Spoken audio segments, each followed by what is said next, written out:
Situation qui prévaut à Tchikapa, on en parle aujourd'hui, et d'ailleurs, comme promis, avec Guy Mafouta, il est député national, mais que dire de l'évolution de cette situation? Monsieur Guy Mafouta, bienvenue. Merci. Alors, la crainte ne cesse de remonter au créneau. On parle aujourd'hui d'une crise en gestation. Vous êtes député national, mais également élu de ce coin de la République démocratique du Congo. Est-ce que l'on peut dire, ou est-ce que vous pouvez nous confirmer que vous êtes quand même au parfum de l'évolution de cette situation à Tchikapa? Merci beaucoup. Je suis la situation chaque jour et j'ai une très bonne nouvelle pour les habitants de la province du Kasaï et en particulier ceux du territoire de Tchikapa pour dire que nous avons eu de très bonnes réunions qui se sont clôturées par des décisions efficaces. Vous savez, pour la petite histoire, ce pont, c'est le deuxième plus grand pont sur ce tronçon important. Et il y a quelques mois déjà, le gouvernement, à travers le FONER, avait financé la réhabilitation d'un pont, de notre pont sur notre rivière Moussanza. Et en son temps, les techniciens avaient souhaité que le deuxième pont soit également réhabilité. Parce que ces deux ponts sont vieux du temps colonial. Hein. Donc, en son temps également, nous avions introduit un dossier. D'ailleurs, je remercie tous les villageois et les chefs coutumiers qui avaient fait une très longue pétition de plus de 1000 signatures pour qu'on pense aussi au deuxième pont, celui qui vient de s'écrouler. Donc, le dossier avait suivi son cours normal avec l'OVDA. Et quand il y a eu écroulement, je me suis rapproché d'eux. Déjà, un mois, j'avais rappelé le dossier. Le dossier était fin prêt. Les études étaient déjà réalisées. Et au niveau du FONER, hier, j'ai été reçu par le directeur général de FONER. Avant d'en parler, dites-nous quelles sont les raisons, puisqu'il y a trop de choses, trop de versions qui se donnent autour de ce qu'il y a eu à Tchikapa. Quelles sont les raisons de cet écroulement? La première raison, c'est la vétusté du pont. C'est un pont très vieux, du temps colonial, je le rappelle. Il est très vieux. La deuxième raison, c'est une route vraiment sollicitée. Vous savez, du point de vue stratégique, c'est une route importante. Le premier point, c'est le point socio-économique.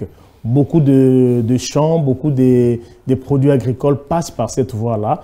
Et c'est une voie qui mène vers l'Angola par le secteur de Chambouanda, chez nos frères Tchokwe. Et là même, je vous dis, le carburant coûte moins cher qu'à Kinshasa. Pratiquement l'essentiel des produits de première consommation passe par cette route. Donc c'est une route qui est très sollicitée et du fait de la grande agglomération, il y a beaucoup de camions de PAM, de vaccinations qui empruntent cette voie-là. Donc il fallait s'attendre à ce que le pont lâche si jamais il n'y avait pas de réhabilitation. Alors vous avez mené une démarche de manière individuelle, vous représentez l'Assemblée nationale? Non, de manière individuelle comme élu. C'est une démarche, en fait ça c'est la continuité, c'est une démarche que j'ai amorcée il y a quelques mois déjà. Mais malheureusement, il n'y avait pas décaissement des fonds.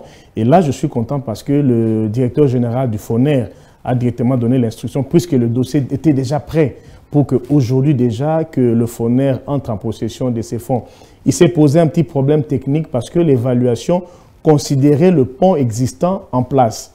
Et là qu'il y a un fondement, là qu'il n'y a plus rien, il faudrait qu'on réévalue encore. La bonne chose que je peux noter dans cet échange avec le directeur général, il considère que le budget élaboré pour la première hypothèse soit considéré comme un acompte. Vous vivez en République démocratique du Congo depuis un bon bout de temps, depuis plusieurs années. Vous connaissez comment évoluent les différents dossiers.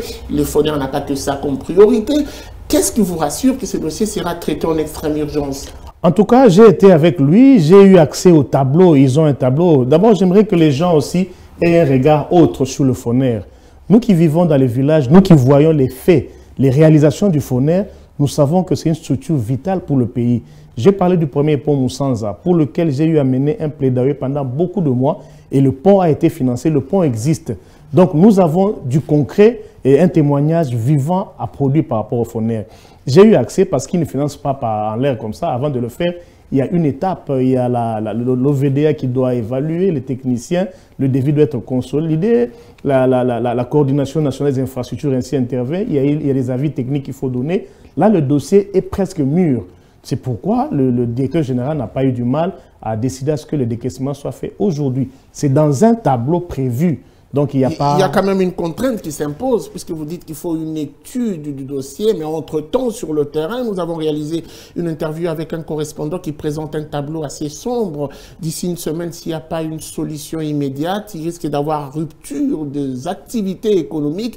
Quel est le plan B, selon vous? Le plan B, d'abord, ça, c'est un petit plaidoyer que je mène encore en parallèle avec le FONER, parce que même si on a l'argent aujourd'hui, on n'aura pas le pont dans un mois, moins encore dans 2 mois.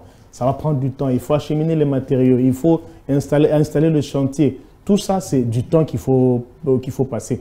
Mais ce qui est bon, c'est que les financements sont là. Le deuxième plaidoyer que je mène en parallèle, je suis en train d'attaquer un peu nos amis du développement rural, affaires sociales, et même au niveau de l'Assemblée aussi, pour qu'il y ait quand même une solution palliative. C'est laquelle? Trouver un moyen pour que les habitants puissent ne serait-ce que traverser. Il y a des gens qui parlent des barges, il y en a qui parlent des bateaux, de tout ça. Il faut quand même trouver un moyen pour qu'on puisse relier les deux rives. Dans quelques semaines, le 24 exactement, c'est l'enrôlement. Dès maintenant, la CENI doit acheminer les matériels. Il y a beaucoup de centres d'enrôlement là-bas. C'est une population qui a droit au vote. Une situation qui va beaucoup vous préjudicier en tant qu'élu de ce coin. Non, d'abord, je vois le droit constitutionnel qui est reconnu aux Congolais, celui de voter, celui d'avoir la carte d'électeur. Ça, c'est un droit constitutionnel qui dépasse Guy Mafuta, qui dépasse le politique que je suis. Nos habitants de ce coin du pays ont droit à avoir leur carte électorale. Et la CENI doit arriver. Pour y arriver, il faut braver, n'est-ce pas, la nature. Très bien. Alors, M. Guy Mafuta, on a suivi avec beaucoup d'intérêt votre descente récemment pour vous faire enrôler, justement, je suppose. Les images diront mot, une mobilisation comme jamais auparavant. On a l'impression que le problème du coin de la RDC, principalement votre fief, vous tournez le dos, priorité cap les élections 2023. Et ces constats s'observent également ici à Kinshasa, capitale de la RDC. Tout s'arrête, ce sont les élections. Moi, j'ai eu une approche beaucoup plus différente. Vous savez, c'est vrai, c'est l'année électorale, c'est 2023, c'est au mois de décembre. Mais le pays ne doit pas s'arrêter. Une année, pardon, c'est peu, c'est aussi beaucoup. On peut faire beaucoup de choses en une année. On peut prendre des décisions qui puissent améliorer les conditions sociales de la population. Les conditions qui améliorent ne sont pas forcément assujetties au temps. C'est-à-dire qu'il faut absolument 2 ans pour réaliser un acte. Moi, je suis de l'école où je pense que l'autorité publique, l'État, c'est le sceau et la signature. Avec la signature d'un ministre, on peut améliorer les conditions de vie de la population. J'ai toujours pris l'exemple d'une dame exceptionnelle, Mme Lukiana, qui en son temps ministre du Travail, a juste pris son stylo et son sceau pour dire le travail s'arrête à 16h30. Et à 12h, il faut qu'il y ait une pause. Il n'a pas fallu des études des expatriés, des ONG internationales. Il n'a pas fallu des financements pour qu'une décision améliore tant soit peu les conditions de travail des Congolais. Vous voyez les Congolais qui sont chez les Chinois et les Libanais là, qui travaillaient en son temps, vous vous souvenez, jusqu'à 22, 23 heures. Mais à l'époque, ils ont commencé à prendre la pause à 12h et à 16h30, tout s'arrêtait. C'est possible de changer ce pays. C'est possible avec une petite décision, avec juste le sceau de l'État, changer les choses. Et je pense qu'une année, ce n'est pas pour rien que la Constitution prévoit que la période électorale ne dépasse pas 1 mois. C'est pour que nous puissions travailler, c'est pour que nous puissions penser Congo. J'ai effectué la descente, effectivement, c'était pour me déterminer politiquement. Leclerc m'a dit, je suis dans l'union sacrée. Je suis de l'union sacrée, c'est une décision que j'assume et que j'assumerai. Et le candidat de l'union sacrée, c'est Félix Antoine Tshisekedi Tshilombo. Moi, la loyauté... Vous êtes de l'union sacrée, mais les gens vous alignent parmi les mécontents de l'union sacrée qui se regroupent. Et pour la plupart, déjà, on constate une sorte d'inconstance. Est-ce que vous le dites pour plaire ou vous êtes vraiment de l'union sacrée? Suivez tous ces regroupements qui se font et se défont, toutes ces déclarations, vous ne verrez pas le visage de Guy Mafuta. Moi, je suis de l'union sacrée, c'était une décision personnelle. Vous pouvez vous renseigner, personne ne m'a invité à aller signer la pétition. De manière personnelle, réfléchie, d'ailleurs pour ne pas les exposer. Ceux de mes camarades du PPRD qui m'ont vu poser l'acte, ceux avec qui j'ai échangé, n'ont jamais été étonnés. Parce qu'il y a des choses que je reprochais dans mon ancienne famille politique. Quand j'ai pris la décision personnelle, je n'ai pas été consulté par X ou Y, je n'ai pas été à la quête d'une récompense donnée. C'était une décision personnelle que j'assume jusqu'aujourd'hui. Il était important pour moi d'aller devant ma base pour qu'il n'y ait pas d'ambiguïté possible. Leur dire que moi, c'est Félix Antoine Tshisekedi Tshilombo. Que le Buftec change de côté ou pas, que le régime change ou pas, vous restez constant, Félix Antoine Tshisekedi. J'ai toujours choisi les institutions plutôt que les hommes. Le chef de l'État est là, c'est l'institution présidente de la République, et moi, je ne peux que soutenir les institutions. Vous savez, une année, c'est peu, mais c'est aussi beaucoup. En une année, M. Chungu, on peut faire bien de choses.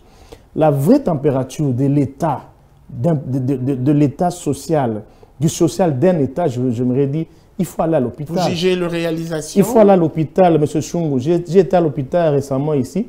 J'ai eu à enterrer ma belle-mère. Un hôpital important où il faut le sang pour la transfusion.